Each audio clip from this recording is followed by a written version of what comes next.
அம்மா எதுக்குடா கத்துற? 1 மணி நேரமா தேடினுக்கிறேன். இந்த பீரோல என்னோட பூ போட்ட சட்டையை காணோம்.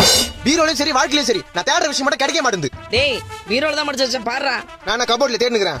நானும் பீரோல தான் தேடினுக்கிறேன். உன் புடவைங்க மட்டும் அப்படியே அடுக்கடுக்கா காஞ்சி பட்டு, மதுரை பட்டு, கன்னியாகுமரில இருந்து செங்கல்பட்டு வரைக்கும் மச்சி அடிக்க வச்சிருக்கல. என் பூ போட்ட சட்டை மட்டும் எங்க காணோம்? இப்போ உன் சட்டையை தேடி எடுத்துட்டேன்னா நான் பட்டியை போட்டு பயணிக்கு போக சொல்றியா? சட்டை தேடி கொடுமா ஃபர்ஸ்ட். டைம் ஆகுது. இப்போ நான் தேடி எடுத்தனா தொடப்ப கடை தான். தொடப்பு கட்டல வேணாம், சட்டை தேடி கொடு. இரு இங்க சட்டை இருக்கட்டும். இருதா டேய் என் புடவைங்கடா. கீழே வந்தாலும் புடவை இங்க தாங்குது. என் பூ போட்ட சட்டை எங்க? நான் மூஞ்சி கருக்குதே. ஆத்திரமாவத தீஞ்சு வாசனை வருது. டேய் கேஸ் மேல பால் வச்சிட்டு வந்துட்டேன்டா. ஓ தீஞ்சு வாசனை அங்க தான் வருதா? ஐயோ மொத்த பாலும் போச்சு. ஏமா என் பூ போட்ட பூ உன்னால என்னாச்சு பாத்தியா? பால் தீஞ்சு போச்சு. என் பூ போட்ட சட்டமா? டேய் இங்க பால் தீஞ்சு போச்சுன்ற பூ போட்ட சட்டையா? இந்த கருத்து நீ ஏன் பாத்துக்கிற? என் பூ போட்ட சட்டையே இதாமா. பூ போட்ட சட்டை இதுதானா?